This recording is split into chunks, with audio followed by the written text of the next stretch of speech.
I want to start by thanking Elaine. Elaine, thank you so much. We are so grateful for your family's service and sacrifice, and we will always have your back. Over the past few years as First Lady, I have had the extraordinary privilege of traveling all across this country, and everywhere I've gone and the people I've met and the stories I've heard, I have seen the very best of the American spirit. I have seen it in the incredible kindness and warmth that people have shown me and my family, especially our girls. I've seen it in teachers in a near bankrupt school district who vowed to keep teaching without pay. I've seen it in people who become heroes at a moment's notice, diving into harm's way to save others, flying across the country to put out a fire, driving for hours to bail out a flooded town. And I've seen it in our men and women in uniform and our proud military families. In wounded warriors who tell me they're not just gonna walk again, they're gonna run, and they're gonna run marathons. In the young man blinded by a bomb in Afghanistan who said simply, "I'd give my eyes 100 times again to have the chance to do what I have done and what I can still do." Every day, the people I meet inspire me. Every day they make me proud. Every day they remind me how blessed we are to live in the greatest nation on earth.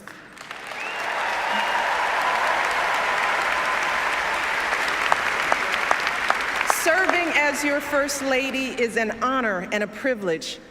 But back when we first came together 4 years ago, I still had some concerns about this journey we'd begun.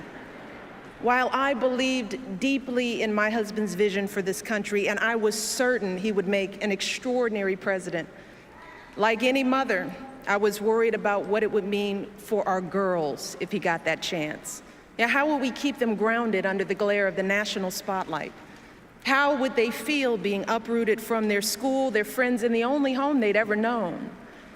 See, our life before moving to Washington was filled with simple joys. Saturdays at soccer games, Sundays at grandma's house, and a date night for Barack and me was either dinner or movie, because as an exhausted mom, I couldn't stay awake for both. And the truth is, I loved the life we had built for our girls, and I deeply loved the man I had built that life with, and I didn't want that to change if he became president. I loved Barack just the way he was. You see, even back then, when Barack was a senator and a presidential candidate, to me, he was still the guy who picked me up for our dates in a car that was so rusted out, I could actually see the pavement going by in a hole in the passenger side door. He was the guy whose proudest possession was a coffee table he'd found in a dumpster, and whose only pair of decent shoes was a half size too small. But see, when Barack started telling me about his family, see, now that's when I knew I had found a kindred spirit, someone whose values and upbringing were so much like mine. You see, Barack and I were both raised by families who didn't have much in the way of money or material possessions, but who had given us something far more valuable: their unconditional love, their unflinching sacrifice, and the chance to go places they had never imagined for themselves. My father was a pump operator at the city water plant, and he was diagnosed with multiple sclerosis when my brother and I were young. And even as a kid, I knew there were plenty of days when he was in pain. And I knew there were plenty of mornings when it was a struggle for him to simply get out of bed. But every morning, I watched my father wake up with a smile, grab his walker, prop himself up against the bathroom sink, and slowly shave and button his uniform. And when he returned home after a long day's work, my brother and I would stand at the top of the stairs of our little apartment, patiently waiting to greet him, watching as he reached down to lift one leg and then the other to slowly climb his way into our arms. But despite these challenges, my dad hardly ever missed a day of work. He and my mom were determined to give me and my brother the kind of education they could only dream of. And when my brother and I finally made it to college, nearly all of our tuition came from student loans and grants, but my dad still had to pay a tiny portion of that tuition himself.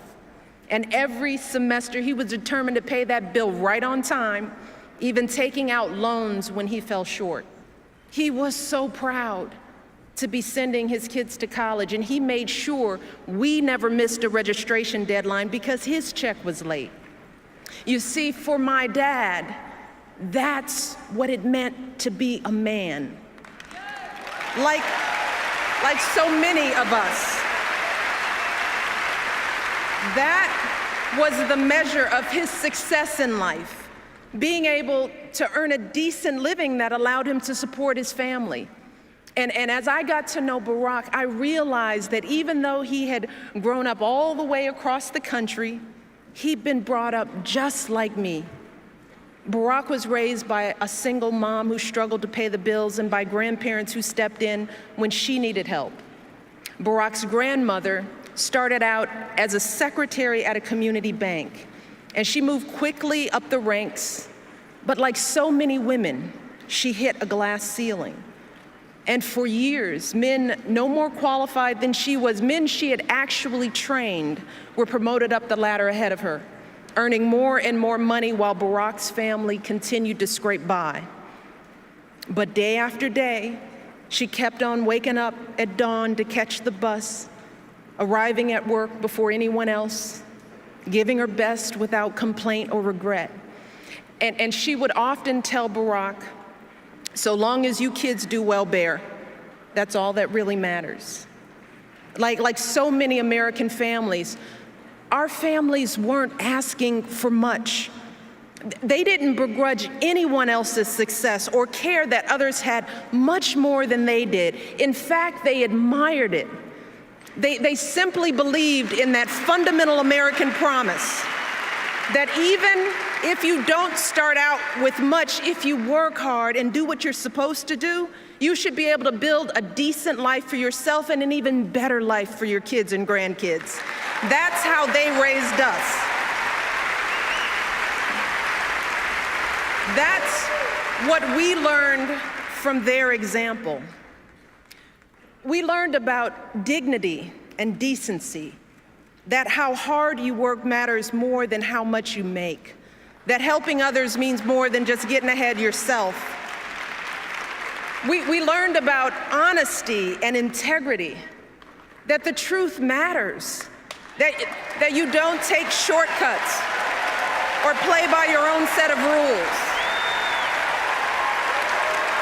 And success doesn't count unless you earn it fair and square. We learned about gratitude and humility, that so many people had a hand in our success, from the teachers who inspired us to the janitors who kept our school clean. And we were taught to value everyone's contribution and treat everyone with respect. Those are the values that Barack and I and so many of you are trying to pass on to our own children. That's who we are. And standing before you 4 years ago, I knew that I didn't want any of that to change if Barack became president. Well, today, after so many struggles and triumphs and moments that have tested my husband in ways I never could have imagined, I have seen firsthand that being president doesn't change who you are. No, it reveals who you are.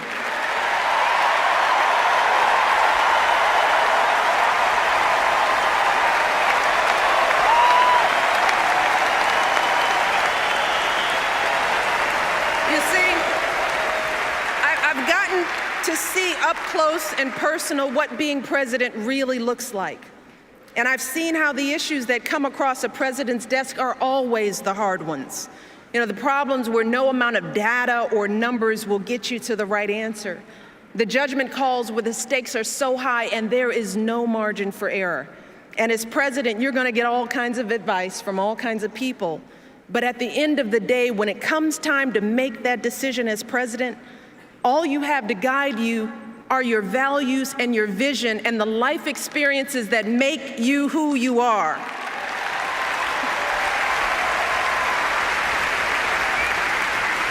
So when it comes to rebuilding our economy, Barack is thinking about folks like my dad and like his grandmother. He's thinking about the pride that comes from a hard day's work. That's why he signed the Lilly Ledbetter Fair Pay Act, to help women get equal pay for equal work. That's why he cut taxes for working families and small businesses and fought to get the auto industry back on its feet. That's how he brought our economy from the brink of collapse to creating jobs again, jobs you can raise a family on, good jobs, right here in the United States of America.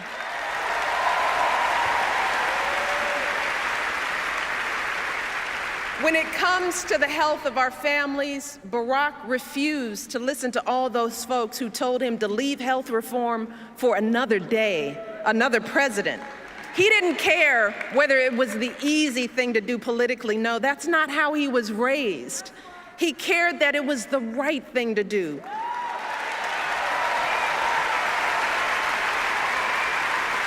He did it because he believes that here in America, our grandparents should be able to afford their medicine. Our kids should be able to see a doctor when they're sick. And no one in this country should ever go broke because of an accident or an illness.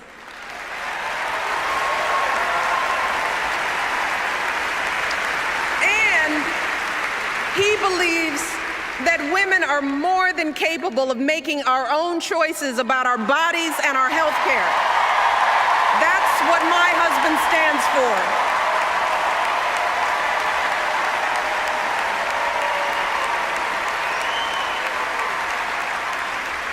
When it comes to giving our kids the education they deserve, Barack knows that, like me and like so many of you, he never could have attended college without financial aid. And believe it or not, when we were first married, our combined monthly student loan bill was actually higher than our mortgage.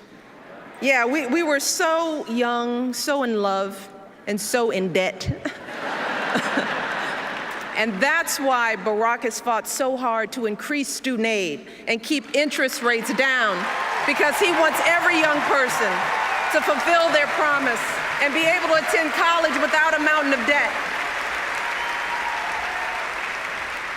So in the end, for Barack, these issues aren't political, they're personal. Because Barack knows what it means when a family struggles. He knows what it means to want something more for your kids and grandkids. Barack knows the American dream because he's lived it.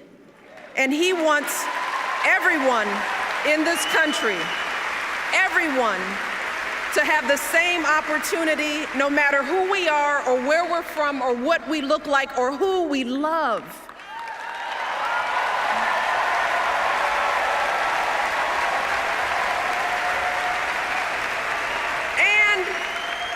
He believes that when you've worked hard and done well and walked through that doorway of opportunity, you do not slam it shut behind you. No, you reach back and you give other folks the same chances that help you succeed.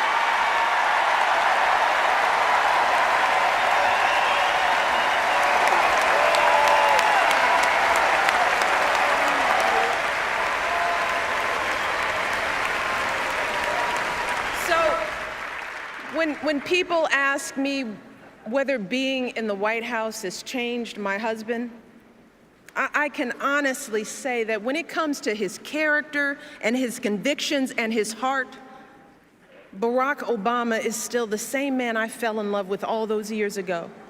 Yeah. He's the same man who started his career by turning down high-paying jobs and instead working in struggling neighborhoods where a steel plant had shut down, fighting to rebuild those communities and get folks back to work. Because for Barack, success isn't about how much money you make, it's about the difference you make in people's lives.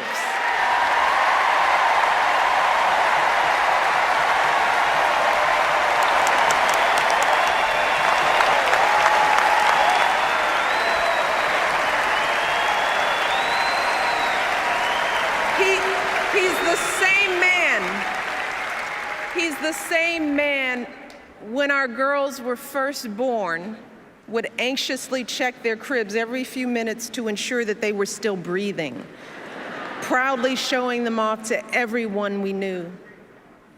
You see, that's the man who sits down with me and our girls for dinner nearly every night, patiently answering questions about issues in the news, strategizing about middle school friendships. That's the man I see in those quiet moments late at night, hunched over his desk, poring over the letters people have sent him. The letter from the father struggling to pay his bills, from the woman dying of cancer whose insurance company won't cover her care, from the young people with so much promise but so few opportunities. And I see the concern in his eyes. And I hear the determination in his voice as he tells me, you won't believe what these folks are going through, Michelle. It's not right. We've got to keep working to fix this. We've got so much more to do.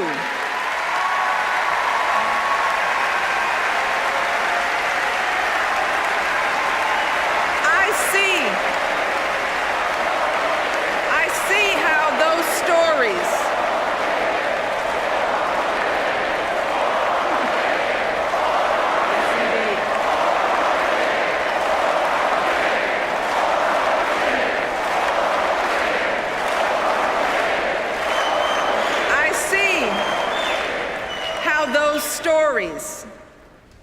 our collection of struggles and hopes and dreams. I see how that's what drives Barack Obama every single day. And I didn't think that it was possible, but let me tell you, today, I love my husband even more than I did 4 years ago, even more than I did 23 years ago when we first met. Let me tell you why. See, I love that he has never forgotten how he started.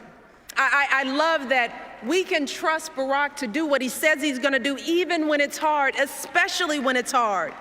Yeah, I love that for Barack, there is no such thing as us and them. He doesn't care whether you're a Democrat, a Republican, or none of the above. He knows that we all love our country, and he is always ready to listen to good ideas. He's always looking for the very best in everyone he meets.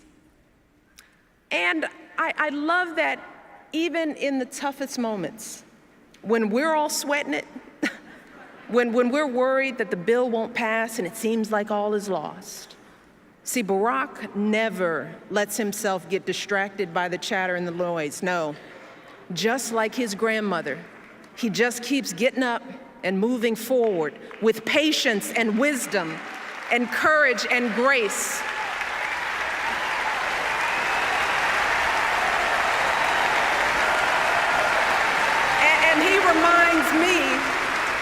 He reminds me that we are playing a long game here, and that change is hard, and change is slow, and it never happens all at once, but eventually we get there. We always do. We get there because of folks like my dad, folks like Barack's grandmother, men and women who said to themselves, I may not have a chance to fulfill my dreams, but maybe my children will. Maybe my grandchildren will. See, so many of us stand here tonight because of their sacrifice and longing and steadfast love, because time and again, they swallowed their fears and doubts and did what was hard. So today, when the challenges we face start to seem overwhelming or even impossible, let us never forget that doing the impossible is the history of this nation. It is who we are as Americans. It is how this country was built.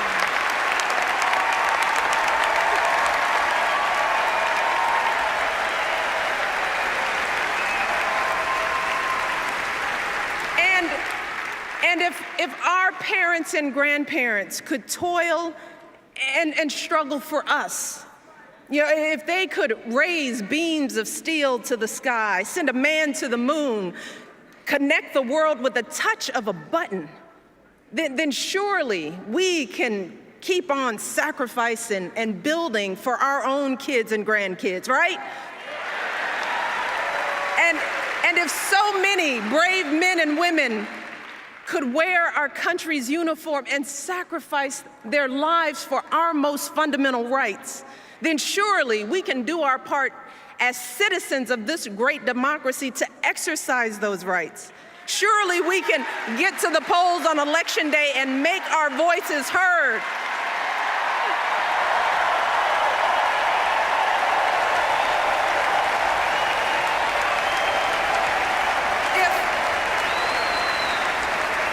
If farmers and blacksmiths could win independence from an empire, if immigrants could leave behind everything they knew for a better life on our shores, if women could be dragged to jail for seeking the vote, if a generation could defeat a depression and define greatness for all time, if a young preacher could lift us to the mountaintop with his righteous dream, and if proud Americans can be who they are and boldly stand at the altar with who they love, then surely we can give everyone in this country a fair chance at that great American dream.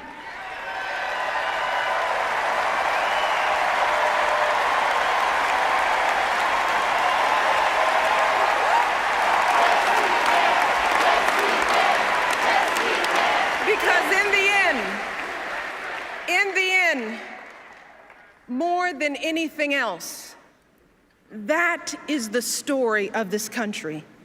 The story of unwavering hope grounded in unyielding struggle. That is what has made my story and Barack's story and so many other American stories possible. And let me tell you something, I say all of this tonight, not just as First Lady, no, not just as a wife. You see, at the end of the day, my most important title is still Mom in Chief.